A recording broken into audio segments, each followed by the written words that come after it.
সকলোলৈ ভোগালী বিহুৰ শুভেচ্ছা জনালো আকৌ এবাৰ আজি ভিডিঅ'টো এটা বস্তু দেখাম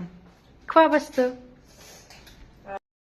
মিঠা আলু সকলোৱে খাইছে পিছে জুইত পুৰি খাই চাবচোন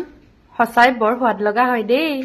শুনিছিলো হেনো ভোগালী বিহুত বোলে মিঠা আলু খাব লাগে তাকো ৰঙা বিধ সেইবাবে বজাৰৰ পৰা ৰঙা মিঠা আলু কিনি আনি এনেকৈ আমিও মাঘৰ 1 তাৰিখে জুইত পুৰি পেলাই এনেকৈ মিঠা আলু খালো লগতে আৰু এটা বস্তু দেখুৱাম দেই যিহেতু আজি মাঘৰ 1 তাৰিখ মাঘৰ বিহুৰ থলুৱা ব্যঞ্জন আমি যিহেতু অসমীয়া মানুহ সো মগু দালি কাঠ আলু আৰু চিতল মাছ নোখোৱাকে জানো থাকিব পাৰিম সেইবাবে বলকচোন দেখাও আজি ভাতৰ কাহিখন যিহেতু ঘৰত ননভেজ আৰু ভেজ খোৱা দুই প্ৰকাৰৰে মানুহ আছো সেইবাবে ভেজিটেৰিয়ান সকলৰ বাবে মাছৰুম আলু কাৰি এইফালে আমাৰ বাবে চিতল মাছ বিহুত জানো চিতল মাছ নোখোৱাকে থাকিব পাৰি এইফালে ভোট জলকীয়া ভাত আৰু আলু পিটিকা মেইন তাকো জুইত পুৰা এইফালে দালিৰ বৰ এইখনে আজিৰ বিশেষ কাৰিখন সো এনেকৈ আমিও এতিয়া খাওঁ দেই বাই বাই